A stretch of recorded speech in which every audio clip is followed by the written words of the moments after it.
ہاں جی، ہر ساکن حرف جو ہوتا ہے وہ پچھلے والے کو اپنے ساتھ ملا لیتا ہے۔ اب ساکن حرف کون سا ہے؟ لام ہے۔ لام کے اوپر جو یہ چھوٹی سی دال نما بنی ہوئی ہے اس کو جزم کہتے ہیں۔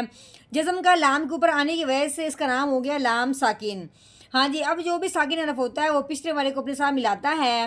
اب جب ہم نے لام سے پچھلے والے حرف کو دیکھا ہے، پیچھے کیا ہے؟ الف ہے، اس کے اوپر کوئی زبر، کوئی زیر، کوئی پیش نہیں لگی ہوئی۔ پھر ہم نے جانا ہے اس سے پیچھے جب دیکھا ہے وہ واؤ ہے، تو واؤ کے اوپر بھی کوئی زبر، کوئی زیر، کوئی پیش نہیں لگی ہوئی۔ پھر ہم نے جانا ہے اس سے پیچھے دیکھا ہے تو وہ کیا ہے؟ رال ہے۔ رال کے اوپر کیا لگی ہے؟ پیش لگی ہوئی ہے۔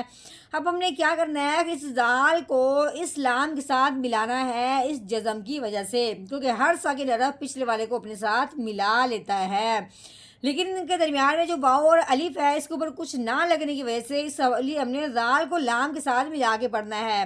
ٹھیک ہو گیا؟ جو درمیان والے واؤ اور الف ہے یہ صرف لکھنے میں آئے ہیں، یہ پڑھنے میں نہیں آئیں گے، ٹھیک ہے؟ تو اب آپ نے جب رال کو لام کے ساتھ ملانا ہے تو کس طریقے سے پڑھیں گے؟ را لام پیش رول، کیسے پڑھنا ہے؟ رول۔ را کو نرمی سے ادا کرنا ہے، سختی سے بالکل ادا نہیں کرنا، کیونکہ یہ زا کی آواز نہیں نکلتی۔ ہونٹوں کی اوپر والے دانت نیچے والے دانتوں کے درمیان میں ہلکی سی زبان کی نوک باہر کو آئے گی، پھر رال ادا ہوگا، سختی سے بالکل ادا نہیں کرنا۔ یہ تو ابھی ہم نے ایک حرف کی تعریف بیان کی ہے، ایک حرف کو پڑھنے کا طریقہ بیان کیا ہے۔